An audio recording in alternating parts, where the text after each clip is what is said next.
The space station hung in the darkness like a giant metal flower. Nexus Prime was the biggest neutral meeting place in the galaxy. Ships from 100 different worlds docked at its arms every day. Today was different, though. Today, the most important person from Earth was coming to make peace. President Catherine Bell looked out the window of her ship as they approached the station. She was 52 years old with gray hair and kind eyes. For 10 years, she had led Earth as its first planetary president. The people loved her because she always tried to do what was right. "Are you nervous, Madam President?" asked Commander Jake Morrison. He was her head of security, a tall man with short brown hair and serious blue eyes. He had been a soldier for 20 years and had never lost anyone under his protection. "A little," Catherine said with a small smile. "But this is too important to let fear stop us. If we can make peace with the Galactic Council, our children will grow up in a better universe." Jake nodded but kept his hand near his weapon. Something felt wrong about this meeting. The Council had been friendly to humans for years, but lately things had changed. Earth's colonies were growing fast. Human technology was getting better every month. Maybe the aliens were getting scared. Their ship docked with a soft bump. Catherine straightened her blue suit and picked up her briefcase. Inside were the peace treaties that would make Earth an official member of the Galactic Council. She had worked on these papers for 2 years. The airlock opened with a hiss. Ambassador Zeth Ka of the Zephyrian Empire waited for them. He was 8 feet tall with purple skin and 4 arms. His species had ruled this part of the galaxy for 1,000 years. "President Bell," Zeth Ka said in perfect English. His voice sounded like music, but his yellow eyes were cold. "Welcome to Nexus Prime. The Council is eager to meet with you." "Thank you, Ambassador," Catherine replied. "I hope today marks the beginning of a new friendship between our peoples." They walked through the station's corridors. Jake stayed close to the president, watching everything. Other aliens stopped to stare at the humans. Some looked curious. Others looked angry. A few looked afraid. The meeting room was huge with a round table in the center. Representatives from 12 different alien species sat around it. Catherine recognized most of them from her studies. The crystalline collective sparkled like living diamonds. The gas beings floated in special suits. The machine lords clicked and whirred with each movement. "Please take your seat," said Chancellor Vexmore, the leader of the council. He was from the same species as Zeth Ka, but even bigger. "We have much to discuss." Catherine sat down and opened her briefcase. "I have brought the treaties we discussed. Earth is ready to join the galactic community as a peaceful partner." The aliens looked at each other. Something passed between them that Catherine could not understand. Chancellor Vexmore leaned forward. "President Bell, we have been watching your species for some time. Humans are interesting. You learn fast. You build quickly. You spread to new worlds like a virus. We explore because we are curious," Catherine said. "We build because we want to make life better for everyone."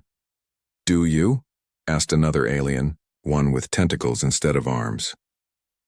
"Your warships are faster than ours. Your weapons are more powerful. Your colonies produce more resources than planets that have been settled for centuries." Jake felt his muscles tense. This was not going the way they had planned. Catherine kept her voice calm. "We share our technology with everyone. We have never attacked another species. We want to be friends, not enemies." "That is the problem," Chancellor Vexmore said. "You are too good at everything. In 50 years, humans will be stronger than all of us combined. We cannot allow that to happen." The room grew quiet. Catherine felt her heart beating faster. "What are you saying?" "We are saying that humanity must be stopped before it is too late." The Chancellor stood up. "But do not worry. We do not plan to destroy your species. We only need to remove your leader. Without you, the humans will fight among themselves. They will be weak and easy to control." Jake was already moving, but it was too late. The lights went out. In the darkness, energy weapons fired. Jake heard Catherine scream his name. He tried to reach her, but something hit him in the chest and sent him flying across the room. When the lights came back on, Catherine was on the floor. Blood pooled around her head. Jake crawled to her, ignoring the pain in his ribs. "Catherine." He lifted her head gently. Her eyes were still open, but they were getting dim. "Jake," she whispered. "Tell them. Tell our people. This is not the end. Humans do not forgive. Humans do not forget." "You are going to be okay," Jake said, but he knew it was a lie. The weapon had hit her in the chest. There was too much blood. "Promise me," Catherine said. Her voice was so quiet he had to lean close to hear. "Promise me they will pay for this." "Promise," Jake said. Catherine Bell, president of Earth and Hope for Human-Alien Friendship, died in Jake's arms 30 seconds later. Chancellor Vexmore looked down at them without emotion. "Broadcast this across the galaxy. Let every species see what happens to those who threaten the natural order. The humans will surrender within a week." Jake looked up at the alien leader.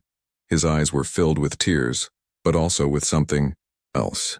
Something that made the Chancellor take a step back. "You have no idea what you have just done," Jake said quietly.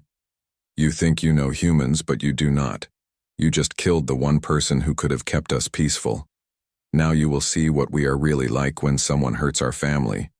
The aliens laughed, but their laughter sounded nervous. They had just made the biggest mistake in galactic history. They had turned humanity's greatest friend into their greatest enemy, and they had no idea what was coming for them. The news reached Earth in 4 hours.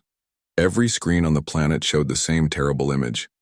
President Catherine Bell lying dead on the floor of Nexus Prime, while alien leaders stood over her body. The Galactic Council had broadcast it to every world in the galaxy as a warning. They wanted everyone to see what happened to species that got too strong. Daniel Cross was in his office when the call came. He was the vice president, a quiet man who had worked with Catherine for 8 years. He was reading reports about new colony worlds when his secretary burst through the door. "Sir, you need to see this right now," she said. Her face was white with shock. Daniel looked at the screen and felt his world collapse. Catherine was not just his president. She was his friend. They had worked together to build a better future for humanity. Now she was gone, murdered by the very aliens she had trusted.